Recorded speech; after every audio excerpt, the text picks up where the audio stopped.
Salam alaikum wa rahmatullah, Alaykoum cher. assalam wa rahmatullahi wa barakatuh. Comment allez-vous, cher? Alhamdulillah. Paraissez un peu diminué. Shafakumullah. Amin, amin, Allahumma amin. Alhamdulillah. Alhamdulillah, cher Allah nous a permis de vous revoir par rapport à une nouvelle question qui a été posée. Et cette question émane d'une sœur, et je vais vous la lire clairement. La sœur nous dit: je pense trop, tout le temps, chaque seconde. J'ai l'impression d'avoir une usine dans la tête qui ne s'arrête jamais. Je rêve d'avoir un bouton off à mon cerveau. D'accord. Et donc sa question c'est comment faire pour arrêter de trop penser? comment faire pour arrêter de trop penser. Donc déjà dans un premier temps, j'exprime vraiment toute mon empathie et toute ma sympathie pour cette sœur.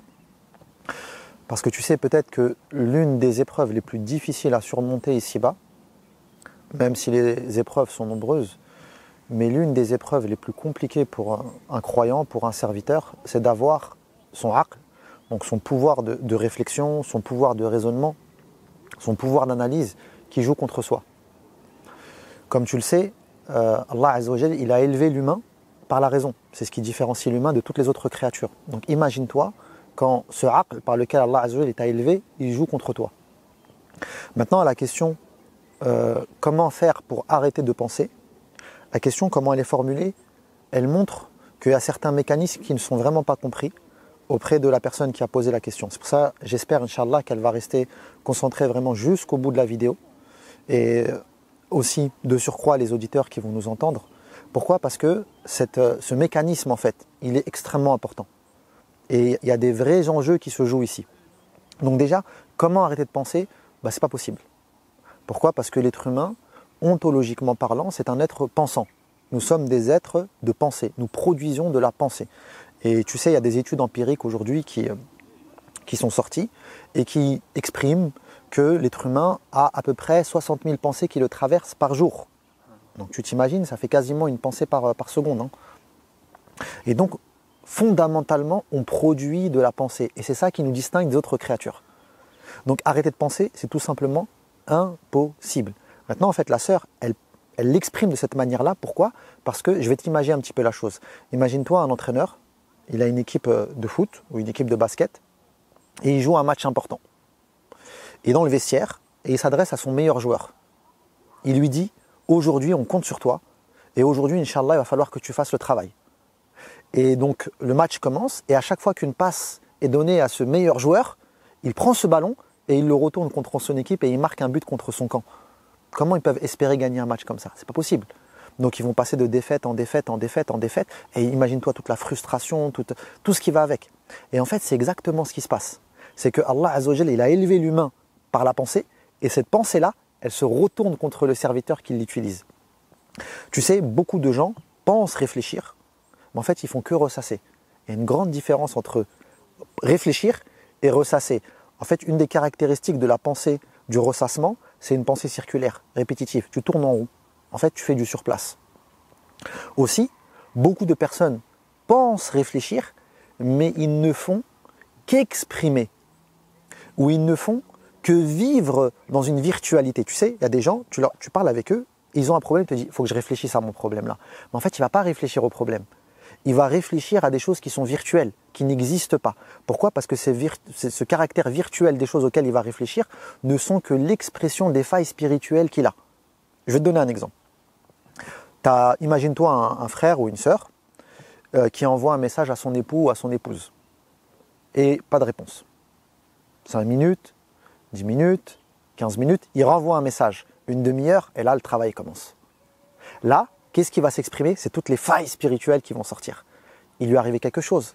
Peut-être que ceci, peut-être que cela, peut-être que ceci. Et donc, il va commencer à réfléchir à des choses qui sont complètement virtuelles, mais qui sont le reflet de ce qu'il a dans son cœur. Tu comprends ce que je veux te dire? Et à ce moment-là, tu vois que beaucoup de gens, en fait, comment ils compensent? À force d'être dans le caractère virtuel des choses, en fait, ils angoissent. Comment ils compensent leur angoisse, leur anxiété? Par du contrôle. Ils compensent, ils surcompensent par du contrôle. C'est pour ça que ces gens-là, tu vas trouver, ils sont très souvent dans le contrôle. Ils veulent maîtriser, ils sont anxieux aussi socialement parlant, parce qu'en fait, quand ils rencontrent une nouvelle personne, ils ne la connaissent pas, donc on n'est plus dans le contrôle. Tu vois? Et c'est des gens qui, soit ressassent un film du passé, soit projette des peurs et des complications et tout est noir en fait dans le futur. Et c'est pour ça que, et ça c'est quelque chose qui est très important à comprendre, c'est comment on fait pour préserver son aql. Quelle est la chose la plus importante pour préserver le aql du serviteur? Tu sais ce que c'est? Al-imanu billah. La chose la plus importante qui préserve le aql du insan, c'est al-imanu billah. Qu'est-ce qu'on entend par al-imanu billah? On entend la lumière de la foi. Allah Azza wa Jal nous dit wa man yu'min billah yahdi qalbah. Celui qui croit en Allah Azza wa Jal, Allah il guide et il éclaire le cœur. Pourquoi le cœur? Parce que c'est là où il y a le siège de quoi? De la raison. C'est là où il y a l'action de raisonner, l'action de réfléchir. Lahum qulubun la yafqahuna biha. Allah nous dit, et ils ont des cœurs par lesquels ils ne réfléchissent pas, par lesquels ils ne méditent pas, par lesquels ils ne font pas preuve de clairvoyance. Donc c'est le cœur qui s'aveugle. Et quand le cœur il s'aveugle, le pouvoir de raison diminue. Et la personne est dans une incapacité de réfléchir. Et c'est pour ça que tu vas trouver ces gens-là, quand tu leur demandes, qu'est-ce qui t'arrive en fait? Qu'est-ce que tu as? Ils vont te dire, je sais pas, j'ai l'impression d'être brumé, j'ai l'impression qu'ils utilisent le mot cerveau. J'ai mon cerveau qui est ombragé, je vis dans un flou, je manque de clarté. En fait, c'est ça qui est problématique. Ils tournent, et plus ils tournent, plus ils perdent en clarté. Et regarde le verset où Allah Azza nous dit, Allahu waliyul ladhina amanu.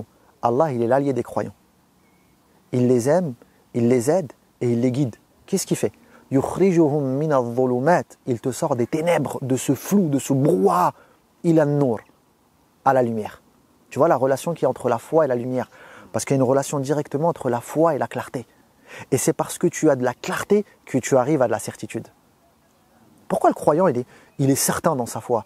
Il est certain dans son pas. Tu le vois, il marche parce qu'il a de la clarté. Pourquoi il a de la clarté? Parce que son cerveau, bon, c'est pas le cerveau, mais on s'est compris, parce que sa pensée est illuminée par la lumière de la foi. Si vous me permettez, Chir, je vais essayer de résumer un peu tout ce que vous avez dit avec ma compréhension. Donc, si j'ai bien compris, l'être humain est un être pensif, il produit de la pensée et il ne peut pas lutter contre ça. Impossible. Donc arrêter de penser, c'est tout simplement impossible. Donc la question, c'est pas arrêter de penser, c'est quoi? C'est arrêter de ressasser plutôt. Ou plutôt, comment faire en sorte que mon aql soit mon meilleur atout et pas quelque chose qui joue contre eux. Qui joue contre moi. Voilà. Donc, il y a aussi ce lien à faire avec une faille spirituelle qui fait qu'on est amené tout le temps à ressasser pour éviter justement que ce aql joue contre nous. Alors le ressassement, c'est l'expression en effet de certaines failles spirituelles, mais des fois c'est des mécanismes qui sont plus complexes. Après je ne sais pas si c'est opportun d'aborder ça, tu vois. Peut-être que la question maintenant à se poser, et je pense que ça sera plus utile, parce que tu sais, YouTube c'est très compliqué. Tu ne sais jamais jusqu'à quel degré d'explication tu peux aller, parce que à trop peu donner, tu donnes l'illusion du ilm, les gens ils pensent avoir compris alors qu'ils n'ont pas compris, et à trop donner, bah t'embrouilles. Hadithun nas ala qadri uqulihim. Adressez-vous aux gens en fonction de leur capacité de compréhension, tu vois. Et donc tu sais jamais où te situer. Mais la question, je pense, qui serait utile ici de se poser et essayer de comprendre, c'est quelles sont les actions à mettre en place pour pouvoir préserver son aql et de faire en sorte que son aql joue pour soi et non contre soi. Tu vois, je pense que ça c'est la question à se poser à ce moment-là. Il y a donc forcément un lien avec la foi, si c'est le début de la réponse que vous avez apportée. Oui, forcément. Mais en fait, quand tu parles de foi, tu parles de aqidah, tu parles de posture. En fait, la première des choses à comprendre, c'est que le croyant, contrairement à un non-musulman, le croyant, il lit le Coran, il lit la Sunna. Et quand tu lis le Coran et la Sunna, tu comprends que l'humain est un réceptacle. Ça veut dire quoi? Ça veut dire que tu reçois des pensées qui sont externes à toi, qui ne sont pas les tiennes. Et donc, il y a une distanciation qui se fait entre ce qui te traverse comme pensée et ce que tu t'attribues. Tu comprends ça? Ça, en fait, les gens, déjà, ils n'arrivent pas à comprendre ça. Beaucoup de gens s'identifient à ce qui les traverse. Si je pense comme ça, c'est que je suis comme ça. Ah non, mais pas du tout. Pas du tout. La première des choses à mettre en place, c'est une distanciation. Pourquoi? Parce que tu comprends qu'il y a 5 sources de pensée qui te traversent. D'accord? Bon, rapidement, on a l'ilham, donc l'insufflation divine. Allah Azza wa Jal insuffle aux croyants des pensées qui sont divines et il le guide par sa lumière. Le prophète sallallahu alayhi wa sallam, comme le rapporte l'imam al-Bukhari, rahmatullahi alayhi, le hadith de Abu Huraira, il nous dit, regarde, ce hadith-là il est ajib. لقد كان فيما كان قبلكم من الأمم محدثون. Il y avait dans les peuples qui vous ont précédés des gens qui étaient des muhaddathoun, qui recevaient l'insufflation divine. وإن يكن في أمة أحد فعمر. Et s'il devait y avoir quelqu'un dans cette communauté qui reçoit ces insufflations divines, ça serait qui? Ça serait Omar, radiyallahu ta'ala anhu. Donc on a l'insufflation divine, ça c'est la première source. La deuxième source, on a aussi les insufflations qui sont angéliques.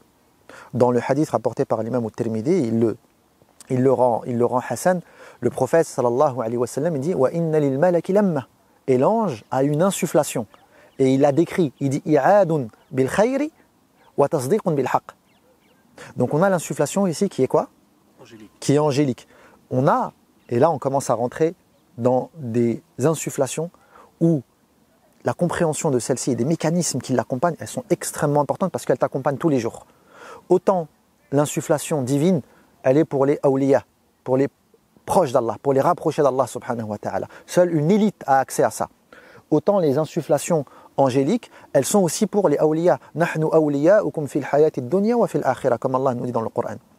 Mais là, il y a des insufflations qui, elles, pour le coup, sont communes à tous les musulmans et à tous les non-musulmans, à la race humaine, à l'entité qu'on appelle humain. On a l'insufflation qui émane de l'âme. Allah Azza wa Jalla nous dit وَلَقَدْ خَلَقَنَا الْإِنسَانَ, et nous avons créé l'humain.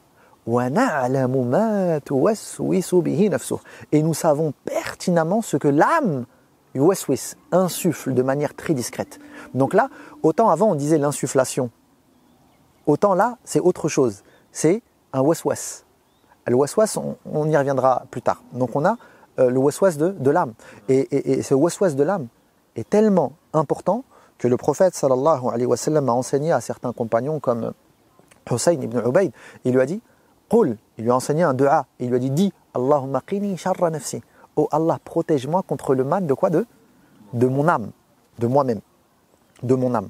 Donc on a dit l'insufflation divine, l'insufflation angélique, on a l'insufflation nafsi, donc qui émane de l'âme, et ensuite on a l'insufflation des shayatin. Bon, ça c'est un sujet qui est très complexe parce qu'en fait il y a différents degrés. Et j'ai même envie de te dire que là c'est un domaine de spécialisation à part entière. Pas nous, mais les shayatin, ils sont spécialisés dans ça. C'est l'une des armes qu'ils utilisent pour égarer l'humain. Tu sais, on a ce qu'on appelle al-qarin. Allah dans le Coran il dit qala qarinuhu rabbana ma ataghaytuhu. Donc on a la notion de qarin dans ce verset-là. Ibn Abbas, Mujahid, Qatada et d'autres nous disent que al-qarin c'est quoi? Ils nous disent c'est al-shaytan alladhi wukila bil insan. C'est le djinn, c'est le shaitan qui est le compagnon intime de l'humain. Et ça, on a le hadith dans Sahih Muslim de Abdullah ibn Mas'ud, si je ne me trompe pas, où le prophète sallallahu alayhi wa sallam nous dit ma minkum min ahad illa wukila bihi qarinuhu min al-jinn. Il n'y a aucun d'entre vous sans que son compagnon parmi les djinns lui ait été attribué. Tu vois, donc tu as le qarin. Après, tu as d'autres choses. Tu as al-walhan. Tu as déjà entendu parler de al-walhan? Bon, ça, c'est un hadith. C'est un hadith rapporté par l'imam al-Tirmidhi dans son Jami'. Il y a un débat sur son identification, mais c'est venu chez certains salafs comme Al-Hassan al-Basri. Al-walhan, on a al-khinzab. Tu as entendu parler du khinzab? Tu vois, ça aussi, c'est un hadith qui est apporté dans Sahih Muslim. Donc ça, c'est des shayatines qui sont spécialisés dans l'égarement de l'individu. Ils ont des domaines de spécialisation, ils viennent et ils travaillent. Donc on a, ça c'est la quatrième origine, quatrième source. Et ensuite, il y a les humains. Allah dans le Coran, il dit min al-jinnati wan nas. Et ça aussi, il ne faut pas la négliger. Les shayatines parmi les humains. Tu sais, un des pionniers dans ce domaine-là, c'est le neveu de Sigmund Freud, Édouard Bernays. Celui qui a fait fumer les femmes. Celui qui a inventé ce qu'on appelle... en fait, il est passé du... Avant, on appelait ça de la propagande. Tu sais, dans la guerre froide, on appelait ça la propagande d'État. Lui, il est venu, il a dit, dans ce mot-là, ça réveille l'intention des gens. On va changer, on va dire, relations publiques. Et il a inventé ce qu'on appelle la fabrique du consentement. Comment réunir l'opinion publique sur un élément. Et il y a toute une science, tout un travail. Ils insufflent tout ça. Ça travaille les gens dans leur fort intérieur. Donc tu vois, il y a toutes ces sources-là qui sont présentes dans le Coran et la Sunna. Donc tous ces éléments qui te traversent là, tu ne peux pas y adhérer. Donc, regarde, écoute bien, ça c'est vraiment très important. Le fait de savoir tout ça, en fait, quand tu connais les caractéristiques de chacune, quand tu connais le mécanisme de chacune, ça te permet de quoi? De prendre de la distance. Et en prenant de la distance, tu rentres dans ce qu'on appelle l'affirmation de soi par rapport à soi. Tu rentres dans un discours intérieur. Tu t'affirmes par rapport à toi-même. La pensée te traverse, tu te dis, intérieurement, c'est pas moi ça. Je ne vais pas m'identifier et cette pensée-là, je la mets ici. Celle-ci, j'y adhère. Donc, premièrement, tu rentres dans ce qu'on appelle l'affirmation de soi à soi. Tu sais tout ce qui est muraqaba, muhasaba, musharat, c'est tout ça. L'affirmation de soi à soi. Et ça, c'est quand tu t'éduques spirituellement parlant, tu apprends à développer tous ces éléments-là. Ensuite, quand tu as appris à t'affirmer à toi-même, qu'est-ce qui se passe? Tu définis ton degré d'adhésion.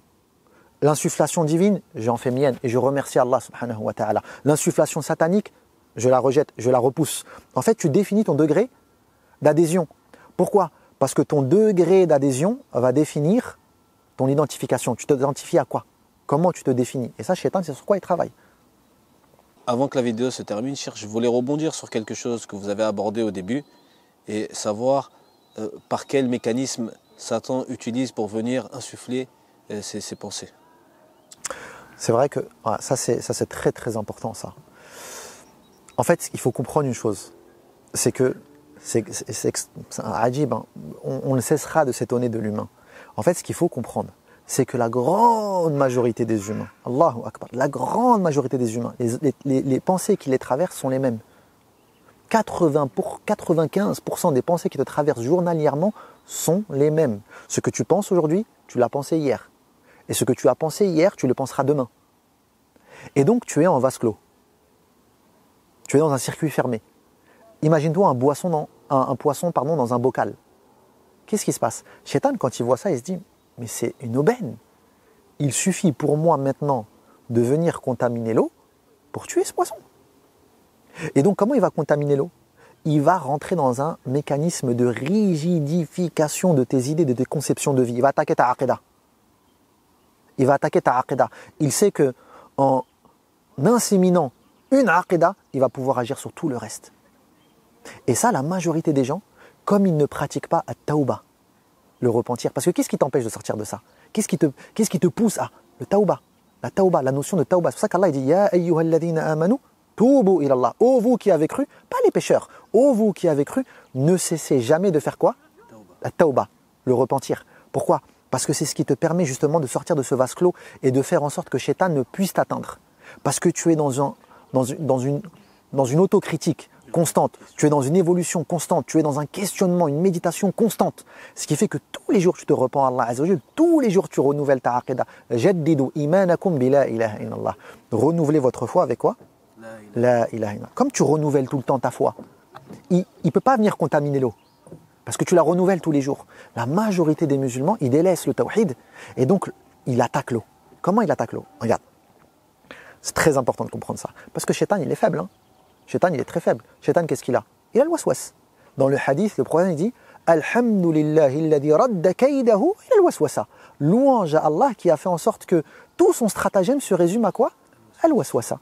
Et c'est pour ça qu'Allah dit dans le Coran Inna kayda ash-shaytani kana da'ifa. Le stratagème de Satan, il est très faible. Il est très faible. Mais quand tu ne le comprends pas, il joue sur cette méconnaissance, sur cette ignorance qui est la tienne, pour justement venir faire des dégâts qui sont pour le coup énormes et catastrophiques. Qu'est-ce qu'il fait Shaitan? Shaitan, il vient, il fait le waswas. Le waswas, c'est quoi? Al-ilqa al-khafi. Il vient, il insuffle, mais de manière très discrète. Il met quelque chose où? Au niveau du sadr. Yuwaswisu fi sudurin nas. Et regarde, subhanallah, c'est un onomatopée. Al-waswas. Was, was, was, was. Et quand tu regardes Surat An-Nas, c'est quoi Surat An-Nas? Qul a'udhu bi rabbin nas, malikin nas, ilahin nas, min sharril waswas al-khannas. C'est comme ça, Shaitan. Il est dans l'insufflation, mais très discrète. Il vient, il impulse ça dans la poitrine. Pourquoi la poitrine? Parce que la poitrine, c'est là où il y a ad-dayq wal-haraj. C'est là où il y a la gêne, il y a l'étroitesse. Allah dans le Coran dit Yaj'al sadrahu dayqan harajan ka'annama yas'adu fis sama. Et il fait en sorte que sa poitrine, elle est comment? Elle est étroite, compressée, dayqan, et il y a une grande gêne. T'es pas bien. Et de l'autre côté aussi, c'est là où il y a sharh. L'insharah alam nashrah laka sadrak. C'est là où il y a l'apaisement, il y a la tranquillité. Et donc, Shaitan, la'natullahi alayhi, il vient, il met le waswas ici. Pourquoi? Parce qu'en créant la gêne, il va te mettre dans l'émotion. Il va te mettre une empreinte émotionnelle sur toi. Il va te faire sentir mal à l'aise. Et quand tu es dans l'émotion, tu diminues ton pouvoir de raison. Ton pouvoir de aql, il diminue. Donc tu es dans l'émotion, tu es dans la gêne. Et là, à ce moment-là, ce qui va te traverser, tu vas t'identifier. Tu vas dire, ah. Et c'est pour ça qu'il y a des gens, comme ça, ils viennent, Shaitan, il vient, il lui dit, mais peut-être que toi, tu as une dérive sexuelle, peut-être que tu es homosexuel. Et là, il se dit, et lui, il n'est pas bien. Oh, peut-être que je suis homosexuel. J'ai pensé ça. A'udhu billah, peut-être que. Et ça y est, c'est bon, t'es parti. Il vient mettre un brouillard dans ce sadr en fait. En fait, non. Il vient mettre un brouillard, en effet. Mais en fait, qu'est-ce qu'il fait? Il crée une gêne en toi. En fait, quand tu as cette pensée qui te traverse, quand tu es un musulman, tu as cette pensée qui te traverse, t'es pas bien. Tu te dis, mais tu te dis, et tu te reproches, mais comment j'ai pu penser ça? Mais peut-être que finalement, si je pense ça, et elle travaille, mais peut-être que si je pense ça, mais peut-être que je suis comme ça. Et après, tu vas sur Internet et tu écoutes les shayatin min al-insi wal jinn. Et à la fin, qu'est-ce qui se passe? Ça boue, jusqu'à arriver à t'identifier à cela. Tu as des gens qui finalement viennent et s'identifient à cela. Mais pourquoi? Mais parce qu'en créant cette empreinte émotionnelle, cette gêne, ce mal-être, il a réussi à faire en sorte que tu fais quoi? Tu passes de la pensée au constat. En fait, la pensée te traverse, tu sautes, tu fais un saut quantique, tu pathologises. Si j'ai ça, c'est que je suis malade. Non, bibi, si tu as ça, ça se trouve que c'est même pas toi. Mais en fait, tu vois, tu t'arrives directement aux conclusions. Si je pense ça, c'est que je suis comme ça. Tu pathologises et tu fais quoi? Tu rentres dans, tu psychologises et tu rentres dans tout ce travers-là. Mais lui, son but, c'est quoi? C'est d'atteindre ta fitra, ta aqidah, ton origine saine, ta aqidah. Si je pense comme ça, c'est que je suis mauvais, et je suis mauvais, et je suis mauvais, et je suis mauvais. Et tu finis par t'identifier à ce mauvais-là. Et là, ça y est, c'est le début de la fin. On s'arrête ici, je pense. Hein? Alhamdulillah. Alhamdulillah. J'espère que c'est pas trop compliqué. Non, alhamdulillah, c'est très clair. D'accord, ok. Parce que tu vois, ces sujets-là, c'est des sujets qui... est-ce qu'ils sont compatibles avec des vidéos YouTube? Je ne sais pas. Allahu ta'ala alam. C'est vrai que c'est des sujets qui sont assez profonds. C'est des sujets qui sont très importants, qui t'accompagnent tous les jours. Et ça, tu vois, c'est pour ça la ni'ma d'avoir quelqu'un qui nous a précédés dans la foi, qui comprend les mécanismes et qui puisse nous accompagner. Parce que tu imagines combien de personnes sont victimes de ça? Allahu Akbar. Nas'al Allah yuwaffiqana jami'a. On demande à Allah de mettre la baraka. Khair, Inch'Allah. Fika barakallah. Alaykum salam wa rahmatullah.